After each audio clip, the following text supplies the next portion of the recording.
Pandangan mata yang tegas ini dapat merasakan bahaya di dekatnya. Pada posisi jam 8, jarak 10 meter, seseorang mendatanginya, tapi dia tidak panik, karena dia tahu medan di sini. Dia bahkan bisa menebak senjata musuh. Baiklah, bahaya sudah dekat. Apakah kamu percaya? Orang bodoh ini adalah agen khusus terkuat di Korea Utara. Dia dikirim ke Laut Cina Selatan. Untung berpura-pura menjadi orang bodoh, hanya untuk mengumpulkan situasi musuh. Meskipun dia menderita segala macam penghinaan, tapi dia sangat yakin, setelah semuanya ini, dia akan menjadi pahlawan. Apakah kamu pikir kita akan pergi? Pria ini bernama Ajiu. Diadopsi oleh nenek yang sudah pensiun. Biasanya ia seharian dikejar anak-anak. Jatuh dari tangga, dia akan jatuh ke lumpur. Bersin dan air keluar dari hidungnya. Membantu nenek mengumpulkan sampah.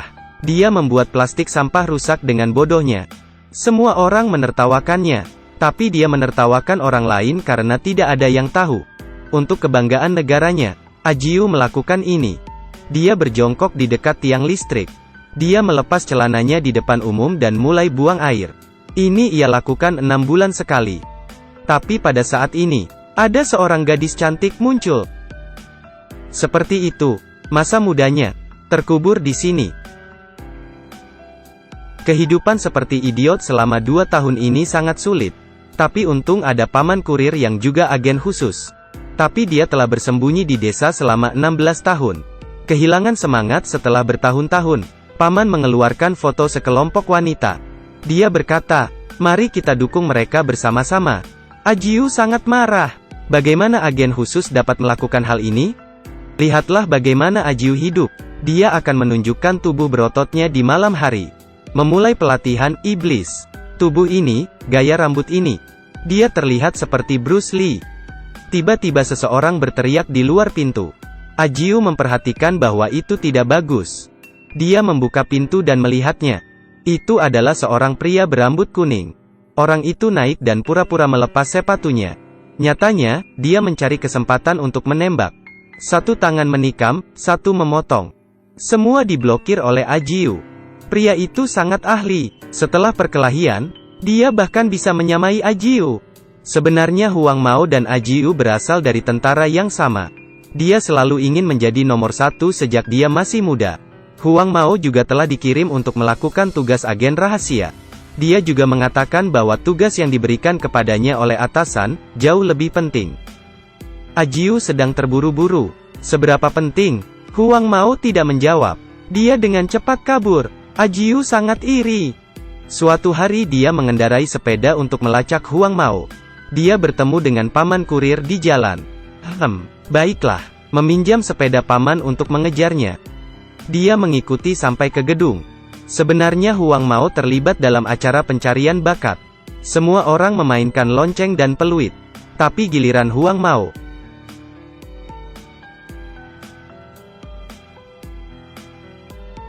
Dia tidak direkrut. Ini yang ia katakan sebagai tugas khusus. Baru saja tampil sebagai penyanyi rock yang bersembunyi di sini. Memberi penampilan yang buruk dan juga dimarahi. Tidak seperti Ajiu. Berpura-pura bodoh, meski ditertawakan, tetapi anak-anak di desa akan meminta bantuannya, setiap kali mereka mengalami kesulitan. Kakak wanita akan berbicara dengannya jika hidupnya tidak berjalan dengan baik. Dan nenek memasak setiap hari untuknya. Tetapi, peran orang bodoh bukanlah diri yang sebenarnya. Setiap malam, Ajiu akan menulis surat, untuk ibunya di Korea Utara. Dia melipatnya dengan rapi. Setiap surat ia sembunyikan di bawah karpet. Kemudian dia mengambil foto ibunya. Bermimpi pulang ke rumah suatu hari nanti. Untuk menikmati kebahagiaan dengan keluarganya. Tiba-tiba lampu redup. Pistol di belakang kepalanya. Pembunuhnya telah datang. Di kamar yang gelap, dia meraih kepala pria itu. Memperingatkan dia untuk tidak melupakan identitas aslinya. Dengan cepat, dia keluar dari balkon dan melarikan diri. Dia melompat ke sebuah mobil. Kemudian memanjat gedung tinggi. Pria itu mengejarnya. Dia ingin mengetahui identitas si pembunuh. Tapi pada akhirnya dia membiarkannya lari. Ini sangat jelas. Pria berbaju hijau ini tidak sederhana. Dia berpura-pura bodoh, agar diadopsi di rumah nenek. Hidup bahagia di lingkungan sekitarnya. Tapi identitas aslinya adalah agen khusus yang dikirim oleh Korea Utara. Ajiu bingung pada saat itu. Karena berdasarkan keterampilan pria itu, dia menebak. Pembunuhnya pernah menjadi bawahannya, Xiao Li. Sekarang Xiao Li telah dewasa. Dikirim oleh atasan untuk memantau apakah agen berkhianat. Tapi tak terduga, Xiao Li tidak bermain curang. Dia datang langsung. Dia berhasil masuk ke desa. Kemudian mendekati Huang Mao dan Ajiu sebagai seorang siswa. Tapi Xiao Li tidak menyangka. Dia bergabung ke dalam kehidupan bersama mereka di Korea Selatan. Mereka harusnya berdarah dingin. Tapi tanpa sadar, mereka menjadi pria yang lembut.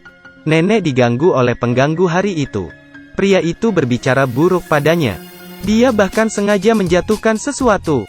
Ajiu sangat marah. Dia berpura-pura menjadi orang bodoh lagi. Dia berpura-pura berguling menuruni tangga. Sebenarnya dia bergegas untuk menghentikan pria itu. Tapi pengganggu itu menendangnya pergi. Nenek bergegas datang ke pria itu dengan tergesa-gesa. Dia juga didorong pergi. Ia hampir mengenai pecahan kaca. Untungnya, Ajiu menangkapnya. Pengganggu itu masih sombong. Ajiu mengepalnya erat. Dia ingin membalasnya. Tapi nenek meraih tangan Ajiu dengan erat. Seolah-olah dia tahu identitas aslinya. Ini justru membuat Ajiu panik. Setelah itu, putra nenek terlalu kesal. Dia pergi untuk membalas dendam. Mencoba mengalahkannya sendiri. Wajahnya dipukuli oleh pengganggu itu. Ajiu tidak bisa menolongnya. Karena itu akan mengungkapkan identitas aslinya. Siapa yang bisa menolongnya? Xiao Li. Ajiu memakaikan topi di kepala Xiao Li. Dan tersentuh dengan kasih sayangnya. Dia memainkan emosinya. Kau akan membantuku kan? Xiao Li menurut. Jadi Xiao Li mulai menembaki mereka. Untuk agen khusus seperti dia. Ini sangat mudah. Xiao Li menyalakan semua lampu. Kemudian semuanya selesai. Untuk merayakannya, nenek membuat sup ayam. Tetangga duduk bersama. Tidak hanya Ajiu, Huang Mao dan Xiao Li juga diundang. Kakak wanita menyanyikan lagu. Huang Mao menemani di sampingnya. Semua orang dengan senang hati bertepuk tangan. Ajiu juga merasa senang. Xiao Li melihatnya. Dia sepertinya merasakan sesuatu yang lebih penting daripada tugasnya. Seperti itu, kehidupan ketiga agen khusus. Dilatih menjadi kucing yang lembut. Tapi saat-saat bahagia itu tidak berlangsung lama. Militer Korea Utara mengubah strategi. Untuk memperbaiki hubungan antara kedua negara. Kepala tentara bersiap untuk memberi perintah. Menyuruh agen khusus untuk bunuh diri. Di depan kekuatannya, agen khusus itu bukan manusia. Mereka hanyalah bagian dari permainan. Ajiu, Huang Mao, Xiao Li. Mereka semua telah menerima perintah bunuh diri. Tapi Ajiu, yang bersumpah untuk mengabdi pada tanah airnya sampai mati, tampak ragu-ragu. Karena dia tidak bisa melepaskan ibunya. Xiao Li mengeluarkan senjatanya. Kalau begitu biarkan aku pergi dulu. Tapi tangannya gemetar. Xiao Li tidak bisa melakukannya. Dan agen khusus lainnya juga bunuh diri. Hidup Persatuan Ibu Pertiwi. Polisi Korea Selatan mengevaluasi masalah ini. Mereka menemukan pelacak di dalam mayat. Akhirnya mereka mengerti. Agen musuh telah menyusup ke pedalaman. Polisi mulai mencari agen yang lain. Xiao Li dengan cepat dikepung. Dia ingin kabur. Tapi polisi menembak kaki Xiao Li. Dan menekannya di depan mobil. Mereka mengeluarkan alat di dalam perutnya. Apakah dia akan digantung? Tidak, bukan itu. Mereka membantunya mengeluarkan pelacak. Sheriff yang baik hati ingin membebaskan agen khusus ini. Xiao Li akhirnya bebas. Tapi kepala polisi telah datang. Dia datang untuk membunuh agen yang tidak patuh. Ajiu berjalan ke salon. Memotong rambut panjangnya yang acak-acakan. Ketika dia muncul kembali di desa, wanita itu tercengang. Si bodoh itu berubah menjadi pria tampan. Ajiu kembali ke rumah untuk bertemu dengan nenek terakhir kalinya. Nenek mengeluarkan tasnya. Di dalamnya ada pakaian dan buku tabungan. Ajiu tidak mengatakan apa-apa. Lalu dia memakai jasnya, mengambil identitas aslinya. Sebagai agen khusus Korea, Ajiu berdiri di gedung yang tidak ditinggali. Seperti perkiraannya, kepala polisi mengikuti pelacaknya. Dia datang untuk membunuhnya. Ajiu tidak peduli dengan itu. Dia hanya ingin tahu di mana ibunya. Tapi bahkan permintaan kecil ini, kepala polisi tidak menanggapinya. Sebagai gantinya, kepala polisi memerintahkan bawahannya untuk menembak langsung. Ajiu menghindar dengan mudah. Kemudian dengan cepat mendekat, meraih pistol untuk menembaknya. Pistol itu mengarah padanya, tapi dia mengabaikan orang di belakangnya. Ajiu memiliki pisau di punggungnya.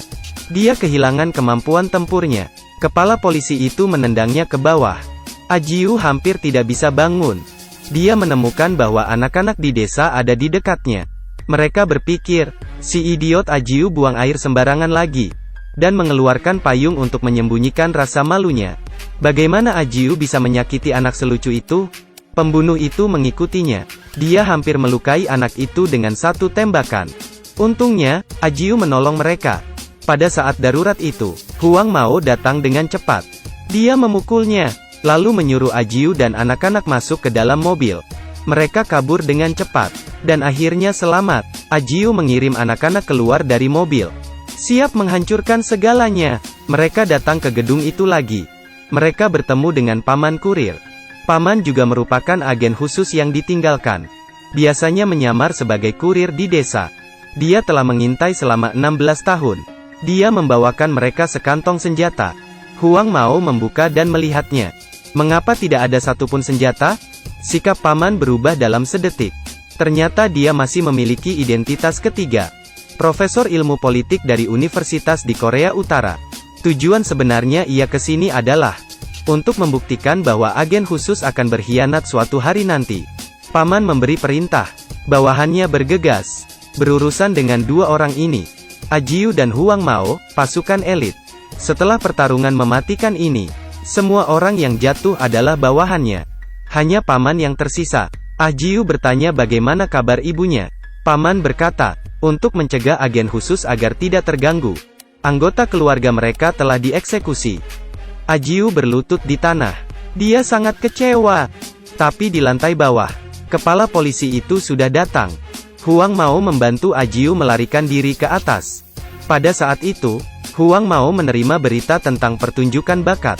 Tapi dia hanya bisa tersenyum tak berdaya. Kepala polisi mengejar mereka ke atas. Membunuh Paman dalam satu gerakan. Dia sudah tidak berguna lagi. Dan kemudian terus mengejar ke atap. Di depannya, itu adalah Ajiu dan Huang Mao. Mereka ingin istirahat, karena keduanya sudah terluka. Mereka dengan cepat dijatuhkan ke tanah. Saat itu, polisi Korea Selatan akhirnya tiba. Mereka berada dalam formasi, dan memberi peringatan. Tapi kepala polisi tidak peduli. Dia menginjak kaki Ajiu, hendak membunuhnya. Tiba-tiba dia diserang. Siapa yang menembak? Seorang polisi perlahan melepas helmnya. Itu adalah Xiao Li. Dia datang untuk menyelamatkan temannya. Kepala polisi hampir mati. Dia mengeluarkan granat dan ingin mati bersama mereka. Huang Mao tersenyum. Dia bersiap untuk mengorbankan dirinya. Ia membuka granat. Huang Mao mengambilnya, dan jatuh ke bawah bersamanya. Di udara, granat itu meledak. Hanya Ajiu dan Xiao Li yang tersisa. Polisi Korea Selatan membujuk mereka untuk menyerah. Xiao Li mengangkat pistol untuk menghadapinya. Bahkan jika itu pengkhianatan, dia tidak ingin bergabung dengan negara musuh. Ajiu masih tenggelam dalam kesedihan. Dia tiba-tiba memikirkan satu-satunya kerabatnya, nenek di desa. Dia mengeluarkan buku tabungan yang diberikan neneknya padanya. Ternyata nenek sudah menabung untuknya, menunggunya mendapat istri. Ajiu menangis. Tanah air memperlakukannya sebagai anak yang dibuang. Sementara negara musuh memperlakukannya sebagai anggota keluarga. Xiao Li masih melawan. Polisi menembaknya terus-menerus. Tubuhnya tertembak. Ajiu menggunakan tubuhnya sendiri untuk melindunginya. Dia juga penuh dengan luka. Mereka akhirnya jatuh ke bawah, disertai dengan suara keras. Tidur di tanah ini selamanya. Semuanya telah selesai. Itu adalah satu musim dingin yang lain sejak Ajiu pergi. Nenek melihat potret keluarga. Dia merindukan masa lalunya. Ia memindahkan fotonya, dan beberapa kata tertulis di dinding. Ini sebenarnya perhatian Ajiu. Dia tahu, Ajiu pasti ada di dunia lain. Dengan semua orang. Jalani hidup biasa dan bahagia.